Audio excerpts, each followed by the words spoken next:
Hello and welcome to Staying the Course, a podcast on navigating the challenges of lifelong learning. If you're new to the channel, do subscribe if you find this content helpful. Our guest for today is Dr. Nazri Bajuri, a senior lecturer in artificial intelligence and data science, and also a graduate of PhD in bioengineering and biomedical engineering from Oxford University. Hello, Dr. Nazri, how are you? Hi, Ashraf. I'm good. Thank you very much. And thanks a lot for having me tonight. Is it tonight or it depends on what time you're watching this video anyways? I'll put it up this weekend, but we are recording at night time. At least we're in the same time zone for now. Just so you know, guys, we are what's the word? Committed into this course. Yeah. So yeah. So in this conversation, we are interested to learn about Dr. Nazri's experience as a student at Oxford, as well as how his upbringing and also academic exposure has shaped him as an educator in the field that he's in today. So, Dr. Nazri, my first question is very simple. Tell us about yourself. All right, Ashraf. To be completely honest, even though the question sounds quite simple, but to answer that is quite challenging for me because sometimes at this age, even I'm 30 plus now, I'm still like struggling to really describe who am I really. But then to share with you guys, our audience, okay, we start with some information regarding my demographic information. Yeah, so I'm from Johor. I'm the 7th out of 8 siblings, right? I'm the second boy of the family in the family. Degree and masters in Malaysia in the field of biomedical engineering, but my master was in biomechanics computational modeling, right? And then I did my PhD at Oxford. But before that, I think it is also important for me to share that I grew up in a family that is not like, maybe for some people, they thought like for those who got into Oxford, normally they are quite rich and privileged in many ways. But not in my case. I'm actually quite surprised as well, like how in the first place, the creator destined me to be at Oxford. Despite my background is not that what the word Privilege. Flashy, yeah, not nothing blinking whatsoever.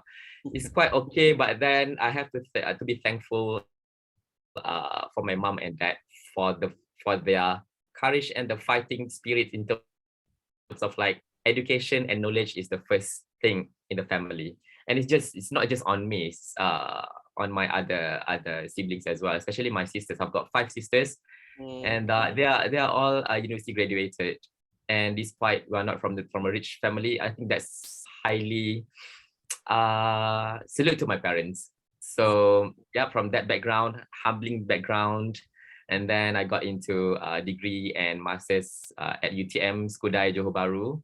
And then because of a very good coaching and I would say mentor from one of my dear supervisor back in UTM, Professor Professor Dr. Rafiq.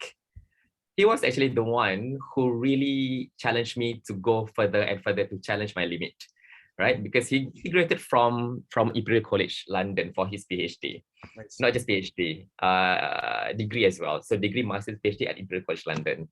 And then when we first met, Alhamdulillah, maybe he saw something about Nazri Bajuri, this little boy that has some potential. Like Nazri, he said, Nazri, you can go far, but you need the right guidance, and I'm here to help, and I'll be happy to make sure that you are way better than me. That's what he said.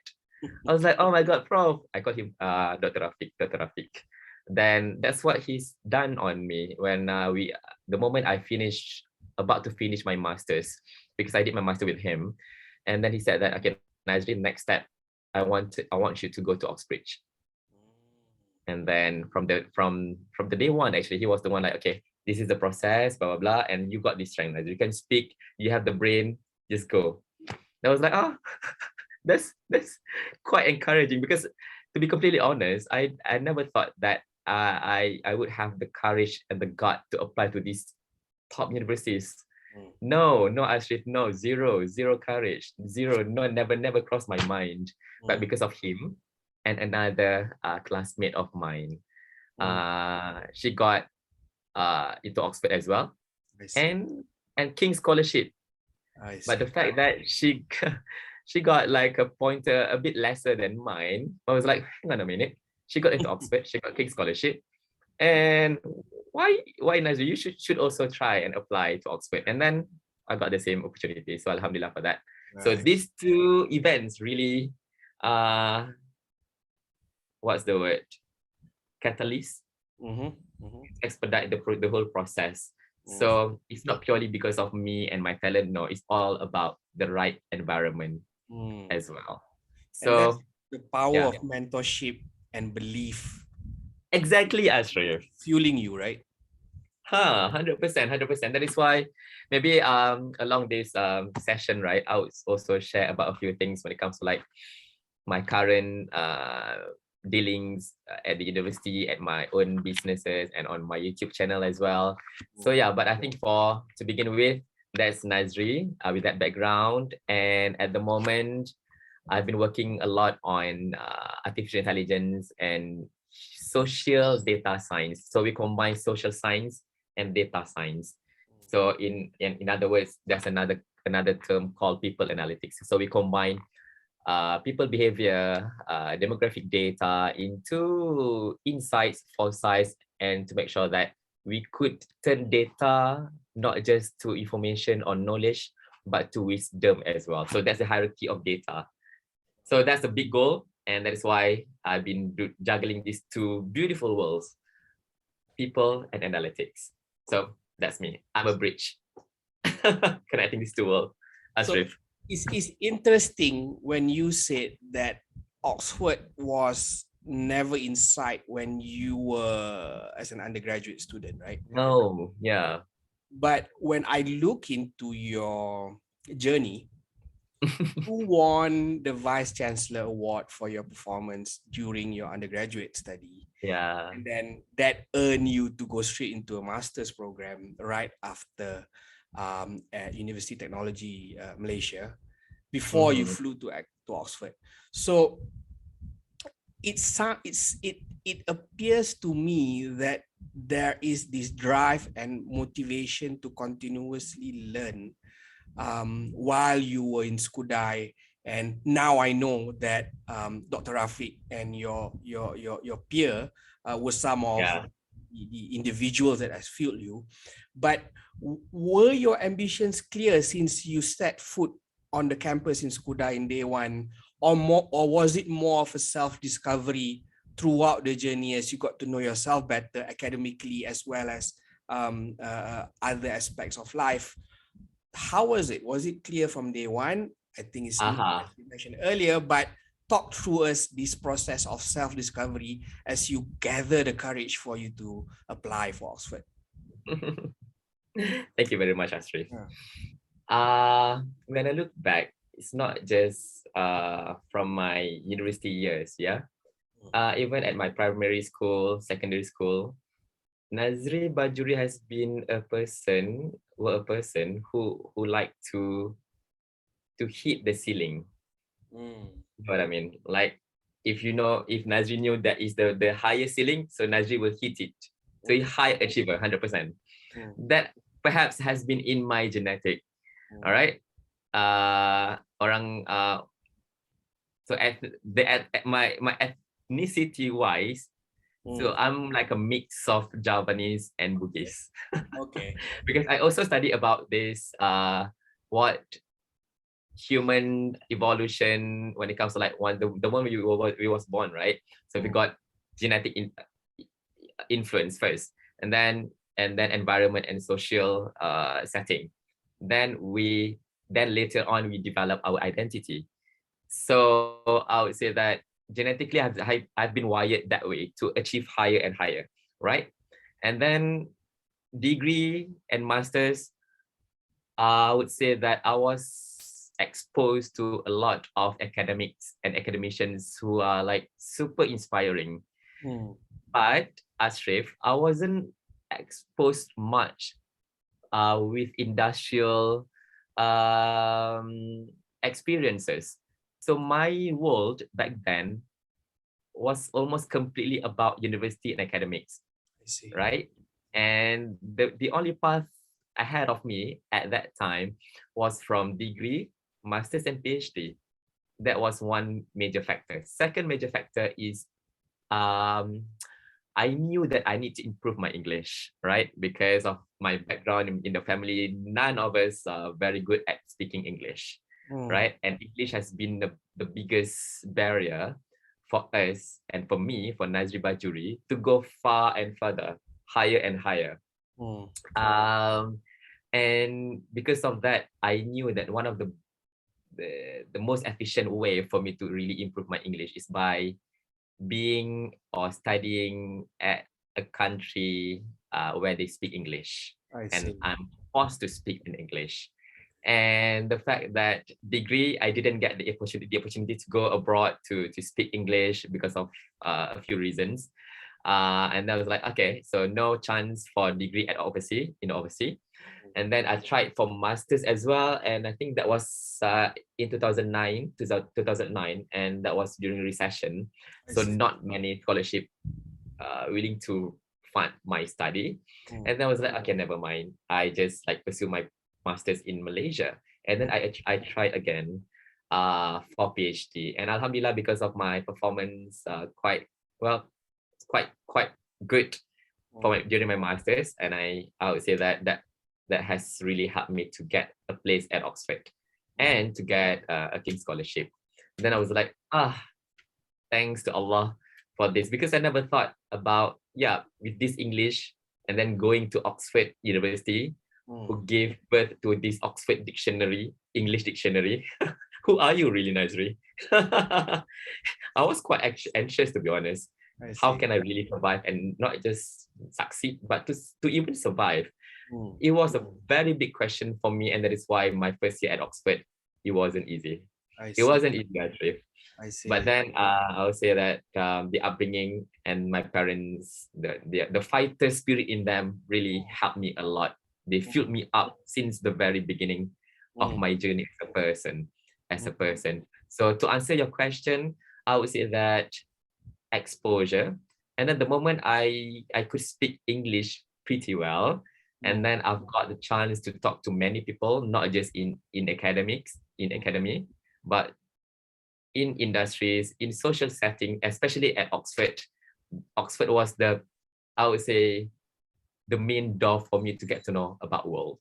Right, right. Yes, there was a time, yeah. Mm. The So one that's the main, yeah, changing the moment. wonderful thing about what you've just shared with me Well, is the grit and resilience of continuously trying to challenge yourself. Um, the Javanese and Bugis DNA that has really driven you, because you said that you did not get the opportunity to go overseas for your undergraduate. Even uh, for your masters, you did not. By that, you did not give up, earn a place in Oxford, earn yourself a King's scholarship. So I think that's a true testament of yourself as a lifelong learner, which is being exemplified and driven by your grit and resilience, which you take energy from your surroundings. You said your parents, your peers, and so forth. So that's a great Alhamdulillah. sharing there. Alhamdulillah. Now, you went to Oxford, the oldest university in the English-speaking world, the number one university in the world, a lot of tradition, college system, a lot of culture, a lot of energy going on, very vibrant city as well. Very Talk true, to very us true. about your experience. 5 years you were there, 2012, 2017. You said your first year was challenging. Tell us your story now, Oxford. Oh my God, Ashrif. I'm not sure if I'm ready to That really makes share. it. Bismillahirrahmanirrahim. Again, as I mentioned just now briefly about how Oxford became the first door of, yeah, for Mm, me to get to know about not just about the world, but about myself as well.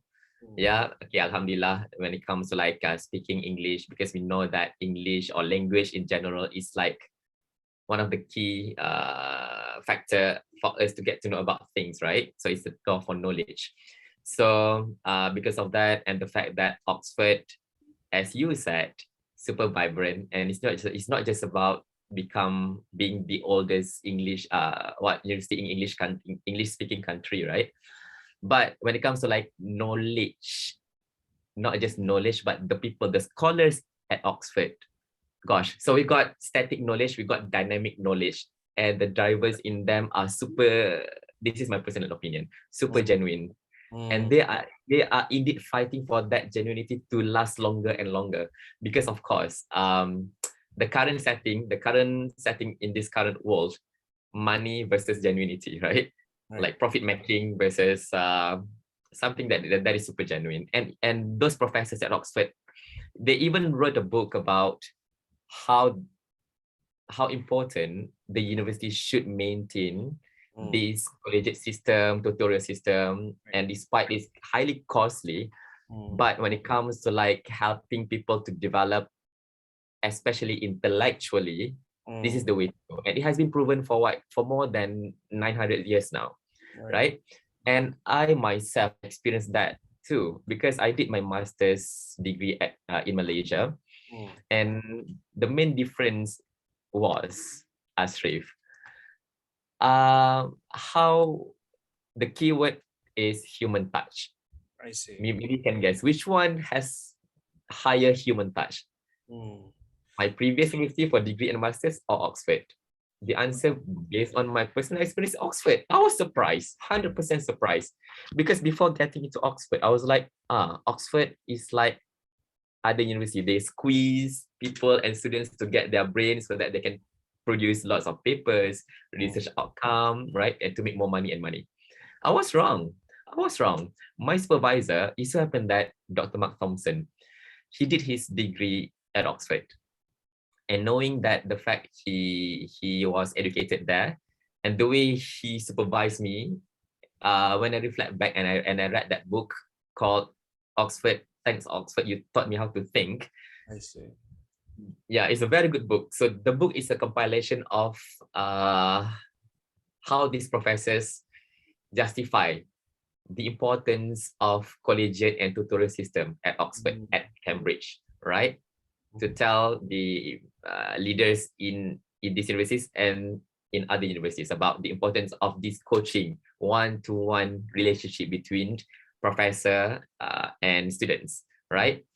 So when I looked at Dr. Mark Thompson, he was really practicing it to the core, right? For example, my first year, I was struggling in many ways, not just my English, but even the way I label myself. Mm. For example, of course, imposter syndrome was Yeah. attacking me really badly.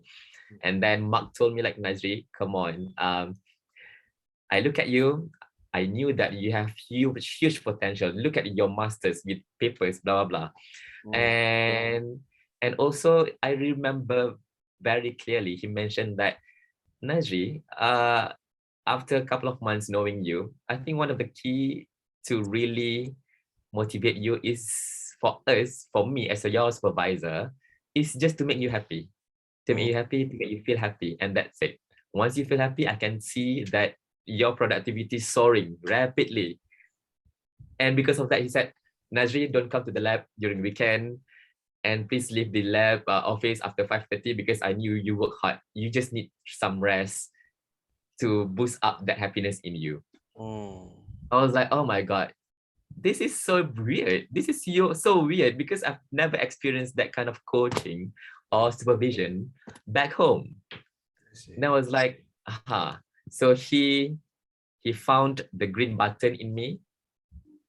And since then, my productivity, the way I handle things, my PhD, second year onwards, I enjoyed 100% the journey. I see. So even stress is common, it's normal, but I would say that the ability for me to convert stress into excitement, Mm. pretty easy, because we knew the strategy, the tips and tricks on how to do that, to turn stress into excitement. And every week I discuss with Mark and the team. Mm. So we managed to do that, converging stress into excitement every time. No wonder you are so drawn to people analytics, because you spoke to me about Dr. Rafiq during your time at UTM, and you spoke to me about Mark, about your time in Oxford. The level of engagement that you felt with these true academics, true educators in the truest sense of the word, was very significant, right? 100%, yeah. And I think that has influenced you as well in your role as an educator today, Nazri. Yep, 100%. I can't be 100% like them, like Dr. Rafiq or Dr. Mark Thompson. They are superb. But I knew that throughout my life, these two figures have influenced me significantly, right? So I try to do. I'm doing my best to be this figure, this energy, to at least to inspire people to the core. Like you can succeed, but at the same time, be real human and succeeding as a human, complete human being. So as much as Oxford, with all its heritage and culture and traditions, ultimately it comes down to the people who makes the experience different and meaningful for you. So 5 years there, Nazri, what Yeah. the one most memorable moment that you could, never forget or take with you forever in life? Moment. I know it's a difficult question, but if you can take one or two, it'll be great. Can I pick one, which is Yeah, my sure. routine? Sure. My routine. Okay. My daily or weekly routine. Okay. That setting at Oxford, less noise in many ways. For example, for those who've been to Oxford or even Cambridge, right? The campus, the university are super green, right? Green with the garden, right? The energy, the vibrances of these natures, really, I would say my daily routine is all about me engaging with the nature. It can be Mother Nature, it can be my human nature. For example, in the morning, I like to have a morning run, and then I went to the office at around 9 a.m. and then at around 5:30, I hit the gym or go out, enjoy the park, and sometimes I try to balance between gym and intellectual discourses, right? Because at Oxford, not almost every day, like every day, almost 30, 50, 70 debates or talks or lectures, happened. So that's why earlier before this session, I told you about me. I was intentionally made my PhD longer because of this. I wanted to really extract knowledge and experience from all these professors and bring that experience and the knowledge to the local university. So that's what I did. I finished my lab work at 5:30. Normally, after Asar, I will hit either gym or debates at Oxford Union. Wow. Oxford Union has been my best spot for me to go there, to do some work or to just enjoy some intellectual discourses, and a few other lectures at my department and my college. Those are the moments that I really miss, that routine of intellectual discourses. And not just that, Asrif, they did invite industrial players as well once in a while, to see how impactful this philosophical and scholastic work could impact positively into industrial setting. So and the fact that Oxford at the center, and then we've got industrial park a bit out from the center, but still the connection between these two worlds are well established. So to me, the nucleus and the setting is just brilliant. It's just brilliant. So they know where to integrate, they know where to differentiate. They're just so smart. They're just so smart. And if we look into the real world impact, the vaccine, for example, right? That's one great example. And I'm sure as an alumnus, it was a proud moment for you to see the vaccine coming out of there, being made available to the world, right from Oxford. Now, I forgot to ask a question with regards to the process of getting in. A lot of the people whom I know have a dream of going to Oxbridge, going to the Ivy Leagues, university, and so forth. But the process can be super challenging with the interviews, the essays, the reference letters, and so forth.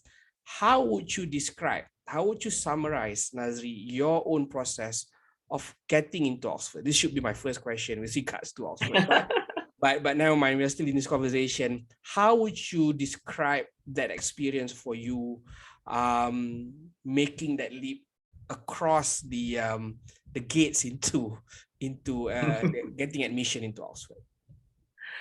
Okay, this is quite tough. And to be completely honest, the answer is not going to be straightforward. Because I would say that the process of me getting into Oxford or to get the offer from Oxford, it's not like what the preparation wasn't take me 2 weeks before the process. No, it was like way long before that. But I would say those few significant moments that have helped me to prepare for that process to get into Oxford.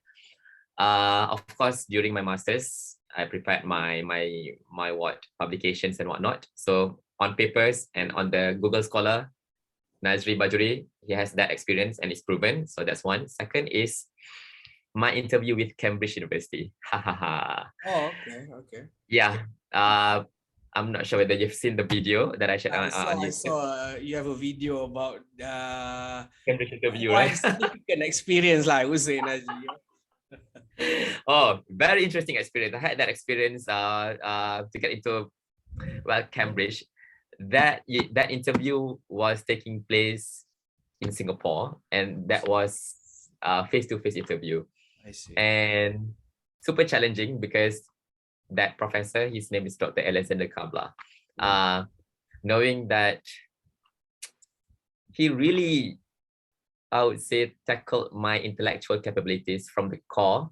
For example, the question that he asked, he started off with simple philosophical question first. Well, the project, I knew the project is about mechanobiology of the stem cells, right? But he didn't ask me direct on that, but he asked me about some philosophical, phenomenological environment and how I turn that into question. He asked me to come up with my own question, philosophical question. And then from that question, he asked me to use scientific approach to find the answer to that question. Wow. Right? Wow. Yeah. From physics perspective, biology, chemistry. So these three subjects in sciences, he asked me to use these three tools to try to answer that question using scientific subjects, right? Perspective. And then he said, okay, next is for you, Nazri, to come up with engineering solution. So you got the scientific exploration, right? Experiments 1, hypothesis 1, 2, 3, blah, blah. So now is the time for you to engineer solution so that this engineered solution or device could be used to find the answer to your first philosophical question that you figured in early on. Okay. That's the process. Philosophical question, scientific exploration, and then we devise engineering tools to speed up the process from qualitative to quantitative, right? And then he asked me about socio-economical impact of this project. I was like, okay, now he was actually one of the person who managed to help me to unite different types of knowledge. Right. Philosophy, science, engineering, socioeconomics, and politics. So these 5 big branch of knowledge. So again, Oxbridge salute. These professors are well trained, are real academia, a real scholar. So because of that, I was super prepared because at that time I also submit for Oxford as well. So I used that experience. By the way, the result of that interview for Cambridge, instead of 3 years, Dr. Kabla offered me 4 years because he noticed that my fundamental knowledge wasn't that strong. So he said that, okay, Nazri, instead of 3 years, I would recommend you to do 4 years instead. First year, strengthen your fundamental. I was like, That's actually quite surprising because I thought I failed. But Alhamdulillah, because of that experience, I was like, okay, good. So I took that experience into Oxford interview, written and verbal. Then Alhamdulillah, I got into Oxford, but I didn't choose Cambridge for an obvious reason because I was so ashamed and embarrassed. That's one. Second is the fact that since the very beginning, I'm more into people and spiritual and emotional intelligence. To me, IQ is good, but at the end of the day, it's all about our heart, the heart set, not just mindset, right? And I was exposed or been told that when it comes to like humanity, politics, Oxford is a lot stronger as compared to Cambridge, right? And knowing that my field is in biomedical engineering, I don't want to be too engineering and dry machines and whatnot. I want to have balance between this fluidic world and structural world. We call it FSI, fluid structural integration. So that is why Oxford is more aligned to my core values as a person. And again, that's an example of how you transform a challenge into an opportunity. You went through the hardship of that very rigorous interview for Cambridge, and then turn that experience to prepare yourself to have a solid session with Oxford, and you get in. Now, Nazri, I'm moving into your YouTube channel. You began about a year ago. You're now at 3.5 thousand subscribers. It has grown exponentially. You're very productive with this channel, true to the theme of the channel itself, which is productivity. Yeah, and you are a huge advocate of productivity, and you have been very generous with spreading your knowledge on Facebook, on YouTube. My question is, Nazri, what is your motivation in this effort to give back what you know and always sharing knowledge that you have? What is the motivation in the creation of this YouTube channel and everything else that you're doing actually in your talks and your sessions so forth?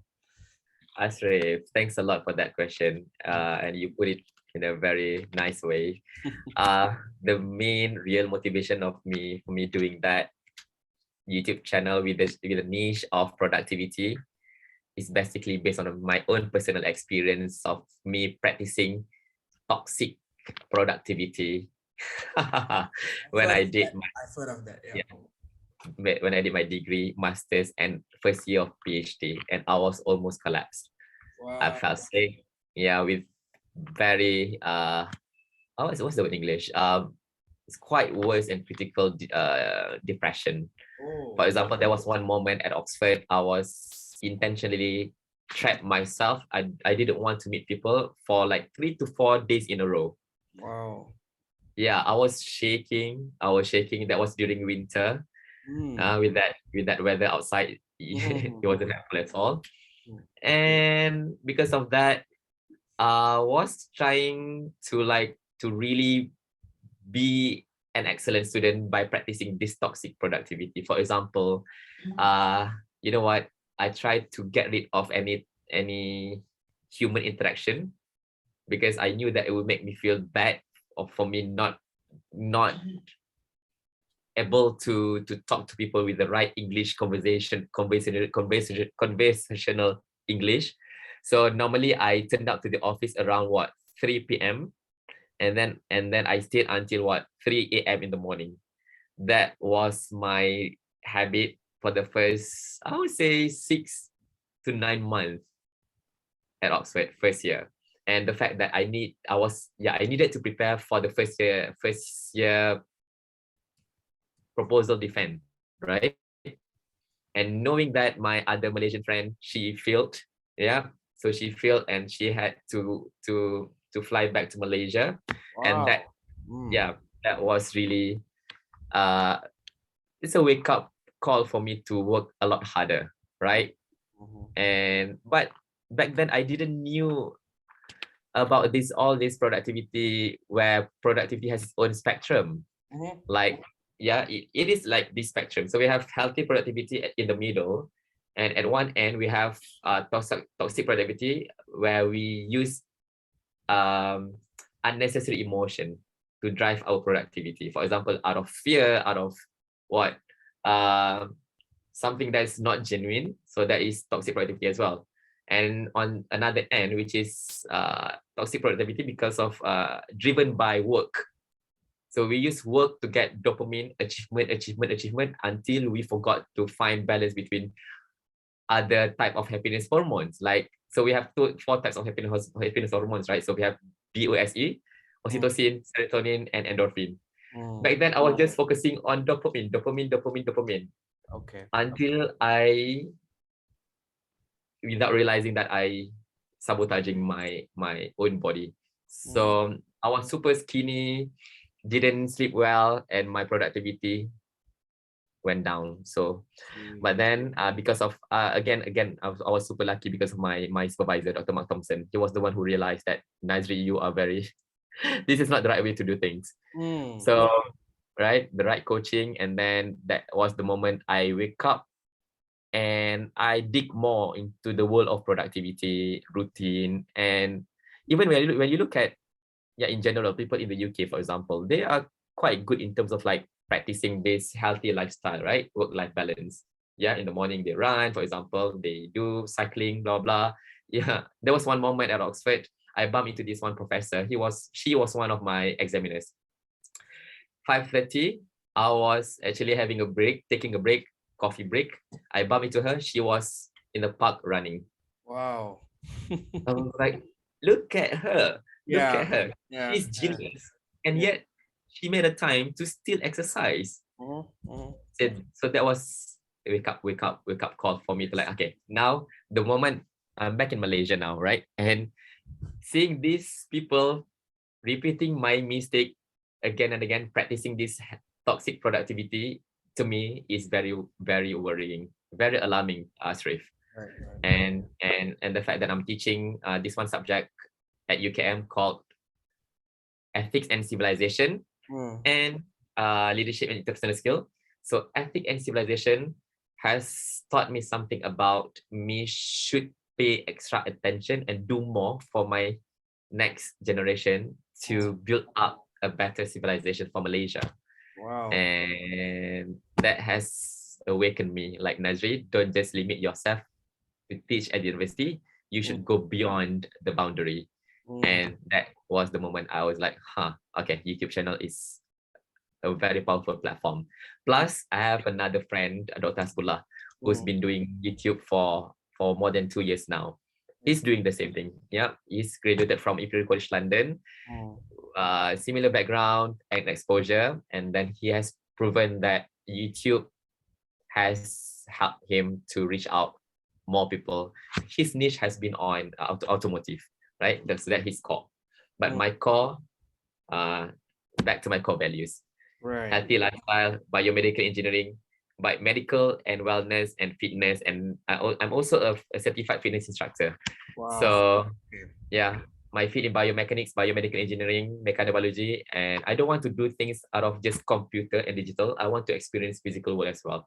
That is why I took this certificate to have this hands-on experience of me dealing with a real human being in the gym and outside the gym to practice healthy lifestyle. So yeah, so that's one of the biggest motivation of that YouTube channel. You are breaking many barriers here, because the subjects that you cover, it covers a wide range of topics that are not entirely common to the Malaysian demography. You're talking about going to top universities. You're talking about pursuing a passion, building passion. You're also talking about current issues here as well. So I think when you talk about moving away from toxic productivity, not merely working hard endlessly, you're also talking about balance here, because you're trying to reflect, there's some content on travel, there are vlogs and so forth. So in a way, I think your followers and people who are subscribing to the channel, following the channel, and the number is growing, is drawn to the aspect that you have this guy, he's teaching at a university, he's doing people analytics, advising the industry. He's also a fitness instructor. And I think that, it seems like juggling many things, but you're enjoying it, right? So, which I think that's great. So I only have one final question for you, Dr. But before I go to the final question, I just want to recap 3 points that I've gathered from the conversation so far. Number one, the power of belief and the right environment to really shape the drive and motivation of a person. You spoke about your upbringing earlier, and I thought. Yeah. Number two, the power of grit and resilience to drive somebody to reach his goals. You spoke about not being able to go overseas for your undergraduate, for your master's. You did it for your PhD, and you stretched it as long as you could, and really had a enriching routine while you were there. And number three, and I think which is also central to this conversation, is the power of the human touch. As much as the intellectual capacity can really drive the human capacity further, it all goes down to the emotional and how the heart connects from one to another. So believe in the environment, grit and resilience, and also the human touch. I think it's been a very wonderful conversation so far, Dr. Nazri. Ashraf, salute to you. The way you just rephrased it, super brilliant. You are wonderful. Oof, wonderful human being. So kudos to you. Kudos to you, Ashraf. Thank you for the It's kind hard word. to find a person like you, 100%, who managed to wire this up into and build this up into something very beautiful. So well done, man. So I'm just drawing it from you, Dr. Nazri. So You are smart, very smart. So you've gone through the academic route and grown as an educator. You've gone through the industrial route as well concurrently. Yeah. You've grown yourself into a leader, and you've also grown yourself into a wholesome person, contributing back to your family, society, community, and so forth, right? In your sharing with the almost 4,000 followers that you have on YouTube, and I'm sure there's more on LinkedIn and so forth, I'm sure there are many who aspires to one day follow the footsteps of Dr. Nazri Bajuri. So if a kid comes to you and asking you for advice, I want to be like you one day, what is the answer that you would usually give for that kind of question? Whoa, this is quite tough to answer. Advice, yeah. I have been using this quote or mojo or something like challenge your limit, but at the same time strengthening your core values as a human being. You know that the sky is the limit, but at the same time to achieve that stability, sustainability and resilience in life, we have to use the power of humility in us. It's like a tree, as simple as a tree. So well rooted, but the branches are like reach out to get resources and whatnot to stay stronger, not just for the sake of survival, but to thrive as well. And the fact that this has been a thing that I told to many people about finding and working on this balance, because the fact that Allah has created us in pairs, right? So reaching the sky at the same time, rooting your humanistic values. So this balance has to work together concurrently, right? So balance, optimization, optimum, and keep growing. If you're not growing, you are dying.